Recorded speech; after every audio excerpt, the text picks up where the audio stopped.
Hello everybody, thank you so much for clicking on this video. This will be my breakdown for episode 2 of Moon Knight. So let's get into this. So we pick up right after the end of the episode 1. So we pick up after the aftermath of the bathroom fight with the grants of the Jaga as he's getting punted away. And this is over the top of some sand and top, and initially top it seems like merry wind in the desert, but it's revealed to be at the foot of Steven's bed. And once again we get more cracks open the mirror, and Steven's he's trying to talk to Mark.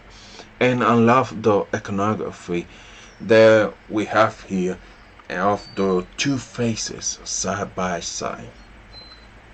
Next up, we get a little more of Crowley, and has been confirmed, and it's a character from the comments, and we're getting a lot of mirrors here throughout this entire episode. And just like last time, they are used very heavily throughout the episode, and we touch one of them in the HR office as Steven travel to the storage locker, and of course as the exchange that he has with Mark in the reflection of a container. And there's also the goldfish tank at his home. Now next up, Steven returns to work at the gallery, and after checking the CCTV tapes with the security guard, they watch Steven from the last episode. Interesting, you can't see the jackal, the creature, at all in any of the footage, and later on the other one that appears is completely invisible, and it's only upon being struck with water that this sticks to it. And though it's tangible that everyone other than Steven, Mark, and Harrow is unable to see it. So I think this is because those characters at one point were dead, or they were avatars of Khonshu, and that's how they could see the creature, especially because Arthur Harrow reveals in this episode that he once was of avatar of Khonshu, so it makes sense to that. So next up, Steven is fired from the museum, who understands his mental health issues, and he's given a pamphlet from the HR for therapy. Now in Moon Knight Volume 8, he actually ended up going to an institution which was overseen by a cheater called Dr. Ammit. This was actually revealed to be Ammit, and she had orderlies that were actually jackals which chased Mark throughout the night.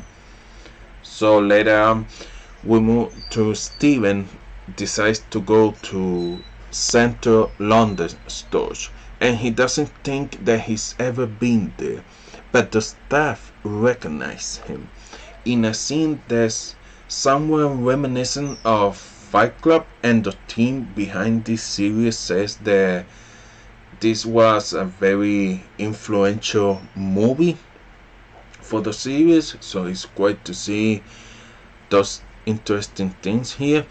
So next up, inside the room, he comes across Mark's possession, which includes a bed and several army storage containers. The bed itself is much like what the army used, and it clearly has been bunking out here. Inside the bag, he finds not only a gun but also several different currency, and this is something that a lot of agents are giving and it was shown to great effect in the Bourne Identity franchise with Matt Damon. So uh, Steven he finds the golden scarab which levitates upon the wings being open, and Steven's calls it a compass, which we know is used for in Egypt. Now the trailers have shown Harrow with it at the dig, so I'm guessing that we're going forward he's going to use it to locate where Ammit is. Now next, Mark comes out at this point and he instructs Steven to take a sleep in the bed so he can take over, and he reveals that he's the avatar of Khonshu, the moon god that brings justice. And I hope we get Mac's origin story in flashback, as it's a big part of the character that we haven't seen before. Later, Steven wants to hang himself so he can hurt people, and he traps the bed. So the next scene was shot like a horror movie, and Khonshu chased him throughout the hallway. However, Steven managed to get out, and he runs into Lila, and later she's revealed that she's his wife. Now Lila is a completely new creation for the series. Typically it's Marlene who is his love interest in the comics. She have the divorce papers. Now I think that Mark wanna the divorce to protect Lila, and Steven tells her about the scarab. And now at this point the police arrive and we meet Detective Fitzgerald. Now this may be a nod to Molly Fitzgerald, a character from the comics who became a hero known as Chump Rock. Now Lila goes out the window and Steven gets arrested after they find his fake passport. Now a little Easter here, when the officers are going to his file, the file number is 1975 and Mac debuted in 1975 during the comic Werewolf by Night 32, issue 32. So they realized he was at a site in Egypt. They had several archaeology killed at it. Now, and in the comments, Mac went out to a dig with Bushman, who killed a lot of people there, and then attempted to do the same to Mac and left him for dead in the desert, which he was taken before a statue of Khonshu, and Mac played his life to him, and thus he became Moon Knight. So they arrive looks like to Harrow quarters. So it's a neighborhood.